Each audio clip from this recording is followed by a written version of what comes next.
yeah, yeah, yeah. Wala fo manding nata sisy fôdy fô mitrantrano tsy digniko eky nagnontany anao karaha manitriky cause de mila vanny nagnino zavokisanao lainga fitavagna namiako nefa anao nandeha tsy haiko le taloha aminay roa aleko fô za miala sao animba fihavanagna isaorako anao amy vitanao sektara za nagnaraka le raha tsy vitanao aleko fogna angamba za misitaka lovina antenaiko nefa ndraiky za vô vitaka na ivonakeo fa zafady ze anao tsy tiako fa le love lasa ady alene tsiky resta ami sagnatra za iady amy famille kaiky zigny neny cousin sanijab neny cousin anao iodigna tsahoako fô le tegna tsy tiako za mipedivinao amy raha laiko kaiky zigny neny cousin sanijab neny cousin anao iodigna tsahoako fô le tegna tsy tiako za mipedivinao amy raha laiko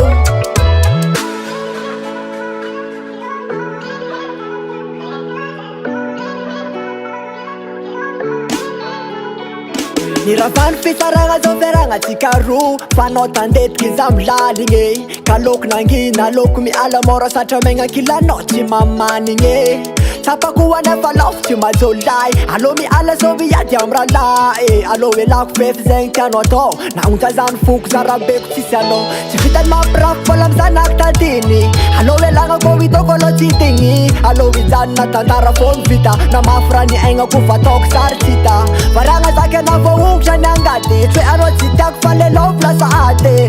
alô netsiky resta ami sagnatra za iady amy famille kaiky zigny neny cousin sanijab neny cousin anao iodigna tsahoako fô le tegna tsy tiako za mipedivinao amy raha laiko kaiky zigny neny cousin sanijab neny cousin anao iodigna tsahoako fô le tegna tsy tiako za mipedivinao amy raha laiko wala fô mandigny nata tsisy fôdy fô mitrantrano tsy digniko eky nagnontany anao karaha manitriky cause de mila vanny nagnino zavokisanao lainga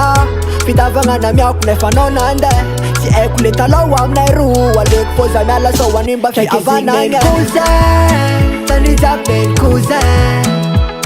anao iodigna tsahoako fô le tegna tsy tiako za mipedivinao amy raha laiko kaiky zigny neny cousin sanijab neny cousin anao iodigna tsahoako fô le tegna tsy tiako za mipedivinao amy raha laiko